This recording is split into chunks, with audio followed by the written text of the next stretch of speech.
La primera incursión de Ensign Racing en la experimentación aerodinámica se conoció como cheese grater, o como sería en castellano, rallador de queso.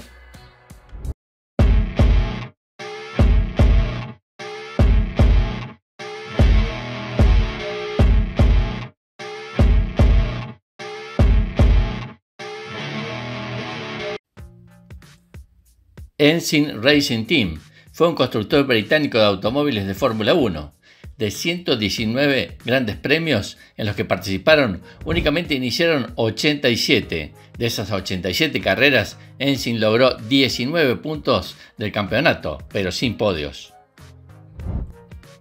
En sus 10 temporadas en el campeonato, fue suministrado por motores Ford.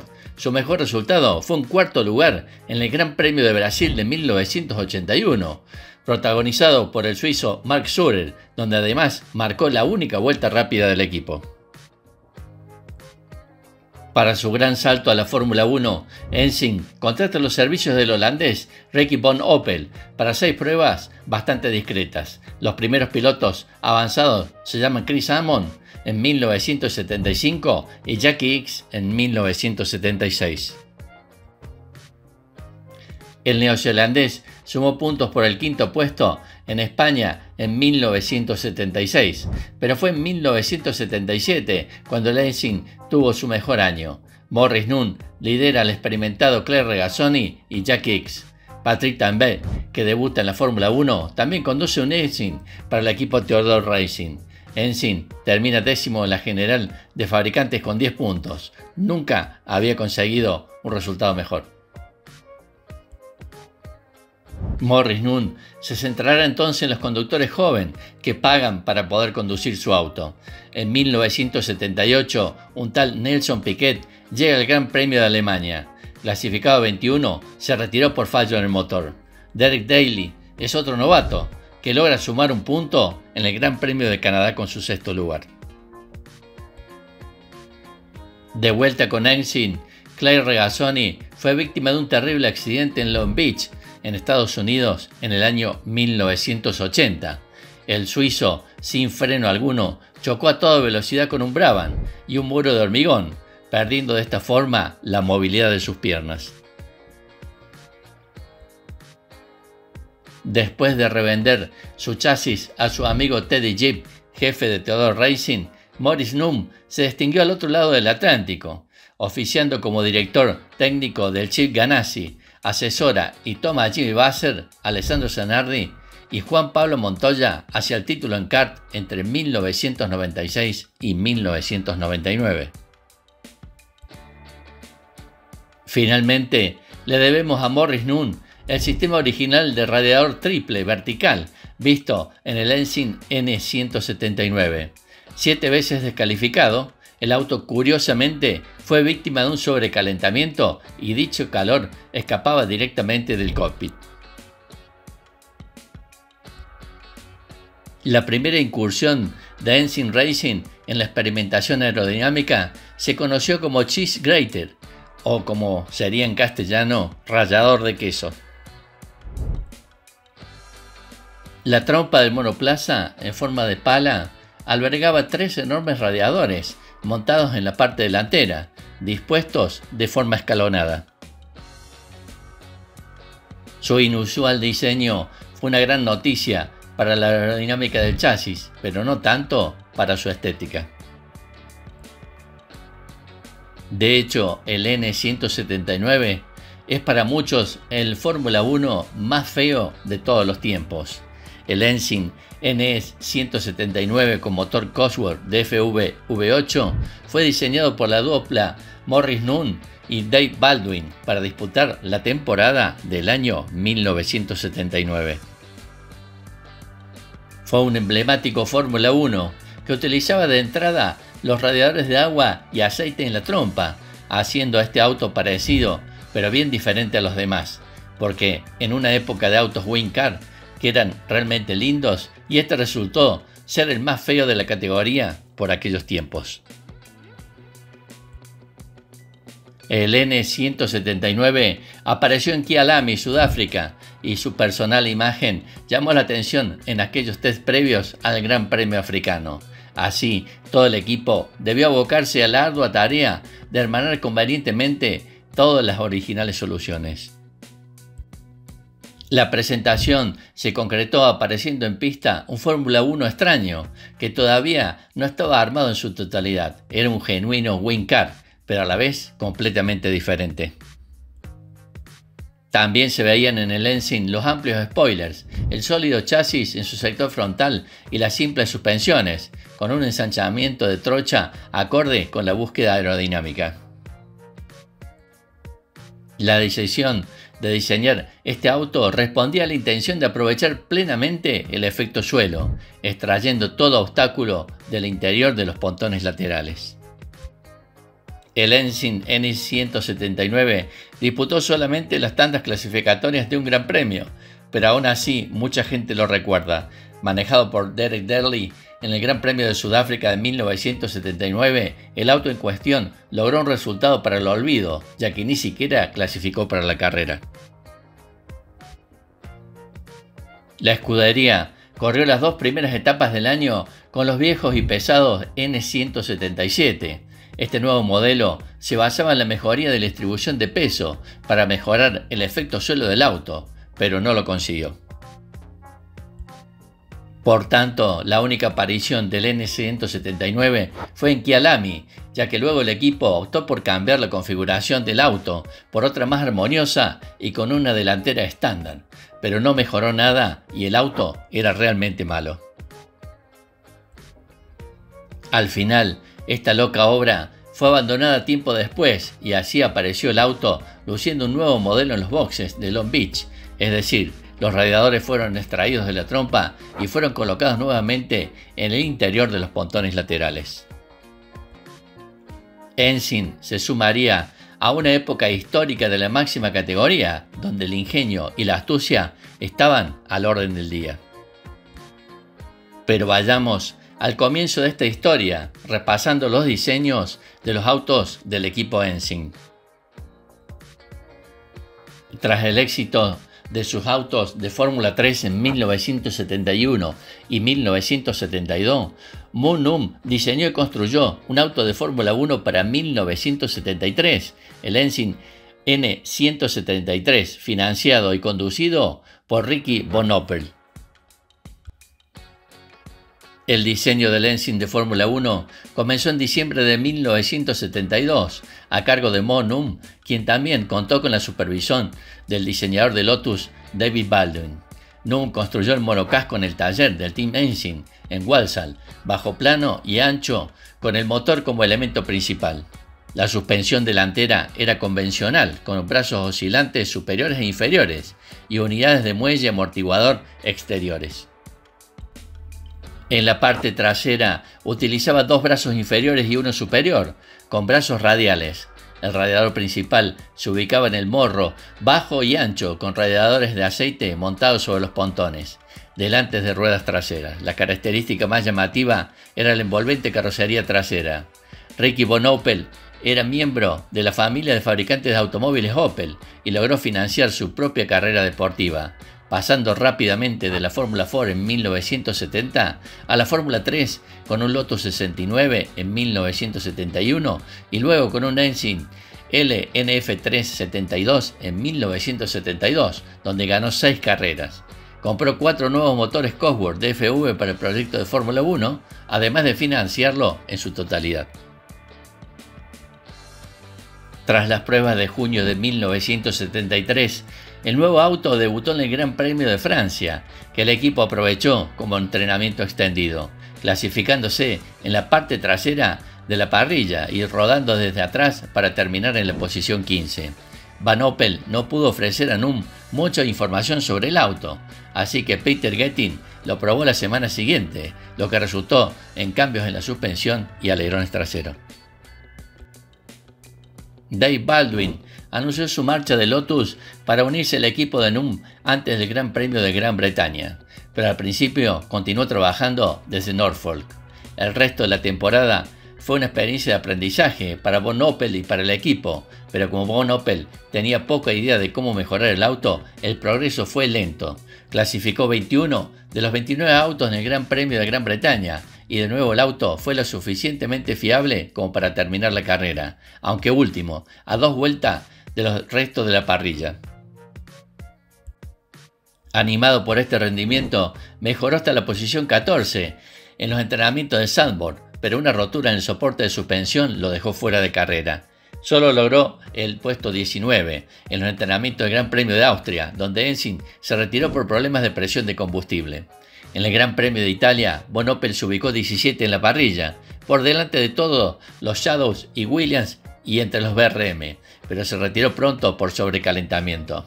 A pesar de hacer un trompo en los entrenamientos y de salir último en la parrilla, progresó bien durante la carrera, pero 3 paradas en boxes lo relegaron al último puesto.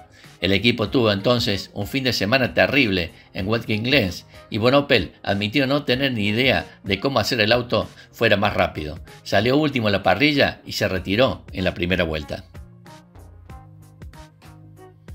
Se fabricó un nuevo Ensign 174 para el inicio de la temporada de 1973 y el N173 original no volvió a verse hasta el Trofeo Internacional de abril, donde estuvo disponible como auto de repuesto.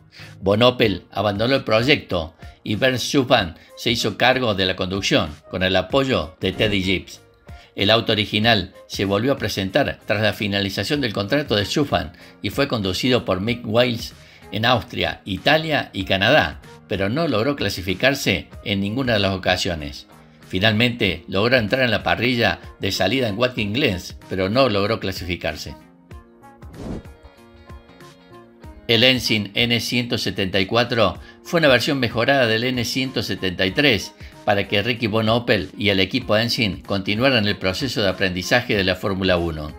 Tras su experiencia desmoralizadora a finales de 1973, Ricky Von Oppel necesitaba dedicar la pretemporada a practicar, pero llegó el Gran Premio de Argentina en enero de 1974 sin haber subido al auto de carreras en 3 meses.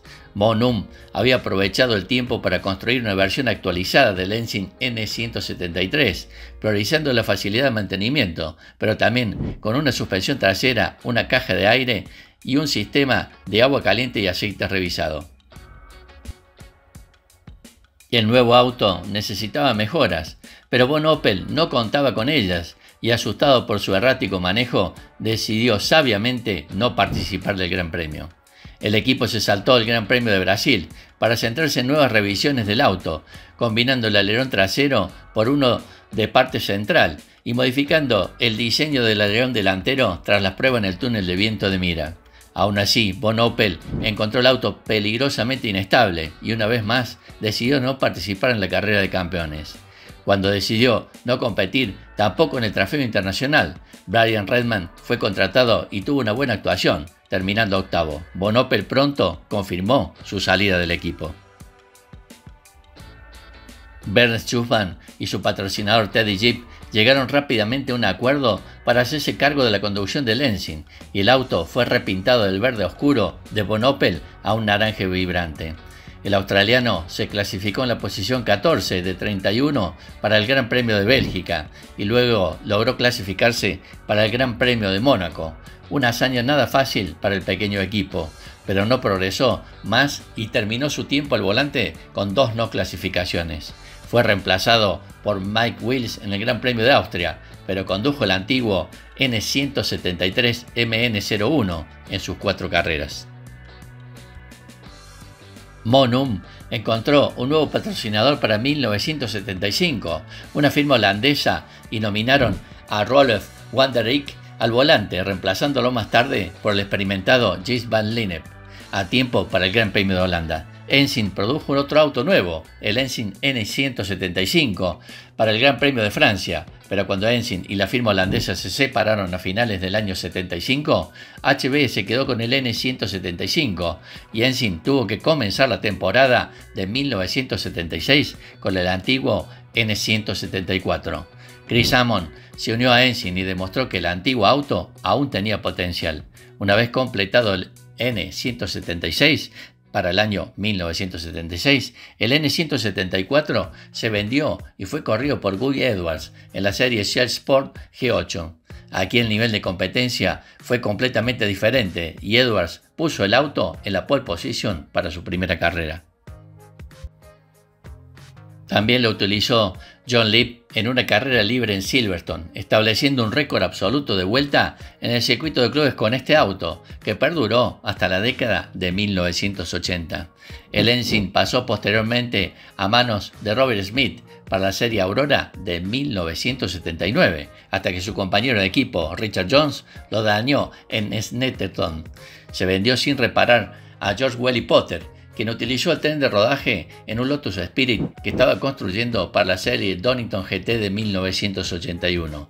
Posteriormente, el N174 N02 existió como un conjunto incompleto de piezas. Finalmente, se reconstruiría con un nuevo monocasco en 2023 y compitió en el Gran Premio de Monaco Historics de 2024.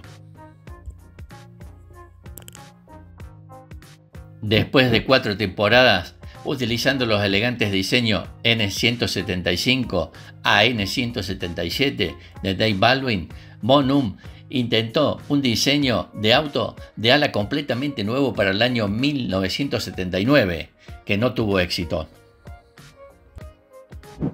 A medida que aparecieron los nuevos diseños de Fórmula 1 con efecto suelo al comienzo de la temporada de 1979, quedó claro que la mayoría de los diseñadores habían estudiado el Lotus 79 y pretendían copiarlo o mejorarlo. Casi todos siguieron la plantilla de un monocasco estrecho con un solo depósito de combustible detrás del piloto y los radiadores principales dentro de los pontones anchos con efecto suelo. El Ensign N179, diseñado por No Moon con la asistencia del ex ingeniero de Surtees, Zahab Ahmed, fue la desviación más llamativa de este patrón. Tenía un monocasco más ancho que sus rivales y en lugar de poner los radiadores en los pontones, tenía radiadores de agua y aceite en el morro que llegaban hasta la parte superior del auto. El N179 fue colorario de la vieja máxima de que si se ve bien es bueno, pero este se veía terrible y era terrible. Después de su debut en el Gran Premio de Sudáfrica, fue significativamente renovado, con los radiadores trasladados a los pontones, pero el verdadero problema fue la falta de un efecto suelo real. Cuando Derek Daly probó el auto sin faldones, el manejo no cambió. Daly no lograría clasificarse en 4 de sus 5 intentos con el N179 y fue el auto más lento por casi un segundo en Long Beach, donde la falta de autos en buen estado le permitió tomar la salida. Daly dejó el equipo después de Mónaco, afirmando que se concentraría en la Fórmula 2, pero tenía la vista puesta en la vacante en Ligier tras el accidente de Patrick Depailler. Tiff Needle fue elegido para reemplazar a Daly durante el resto de la temporada, convirtiéndolo momentáneamente en el único inglés en la Fórmula 1 tras la retirada de James Hunt, pero la FISA rechazó su solicitud de superlicencia. El puesto de Ensign pasó entonces al prometedor piloto francés de Fórmula 2, Patrick Gallard. Estuvo por detrás del ritmo de clasificación en Dijon, pero se coló en la última fila de la parrilla en el Gran Premio de Gran Bretaña para su debut en el Gran Premio y avanzó con dificultad en la parte trasera para terminar en la posición 13ª, el único resultado del auto en la temporada. Disputó 3 grandes premios más con el equipo, pero solo se clasificó una vez más en Austria, donde volvió a rodar último hasta que se rompió la suspensión. Para Monza, Num sustituyó al francés por Max Schurer, el nuevo campeón de Fórmula 2. No logró el tiempo suficiente en pista para clasificar el Ensign para este evento y tampoco pudo participar en Canadá antes de debutar en el Gran Premio de Watkins Glen, donde se clasificó en el puesto 21 de 30 participantes y se retiró a media de carrera. El auto lució los colores de Rainbow Jeans en estas 2 carreras. El Ensign N180 marcó el regreso a la competitividad del equipo Ensign. En una versión actualizada del N180B, Mark Schurer le dio a Ensign su mejor resultado histórico, el 4º puesto y la vuelta rápida bajo la lluvia en Brasil de 1981. A pesar del rotundo fracaso del Ensign N179, Monum se reagrupó y armó un buen equipo para 1980. El diseñador Nigel Bennett fue fichado desde Lotus para encargarse de la parte aerodinámica del nuevo auto, y Ralph Bellamy llegó tras una temporada en Fittipaldi para diseñar el chasis. Graham Humphries se unió al equipo para realizar los detalles del diseño de Bellamy. El monocasco era bastante convencional, con láminas de aluminio y mamparos de acero, pero la aerodinámica aprovechó la experiencia de Bennett como ingeniero de desarrollo en el Lotus 79 y el Lotus 80.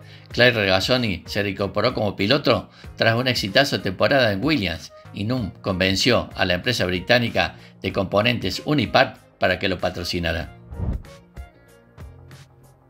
A pesar de los problemas iniciales, Regazzoni clasificó en la posición 15 en Argentina y 12 en Brasil. Un segundo auto estaba casi listo a tiempo para el Gran Premio de Sudáfrica, pero Regazzoni corrió con el auto original, terminando noveno. El suizo luego resultó terriblemente herido en un accidente en Long Beach, después de que se rompiera un pedal de freno, y fue reemplazado por Tiff Needle. Luego Patrick Galliard para una carrera y posteriormente Jan Lammers. Geoff Lees condujo un segundo auto en 2 carreras. Mark Schurer tomó la conducción para 1981 y se produjo un nuevo chasis, el N180B, para esa temporada. Schurer obtuvo un excelente cuarto lugar en el Gran Premio de Brasil y también sumó un punto en Mónaco. Schurer luego se trasladó a Theodore y fue reemplazado por Eliseo Salazar para el resto de la temporada. Quizás no podamos destacar al equipo Ensing por sus resultados, pero sí por un gran legado en cuanto a diseños que intentaron lo mejor para el equipo. Como resumen de su trayectoria en la máxima categoría, Ensing Racing Team debutó en Francia en 1973. Su última carrera fue en Las Vegas en 1982. Intentó la participación en 119 grandes premios, logrando largar en 87 ocasiones, logrando además una única vuelta rápida.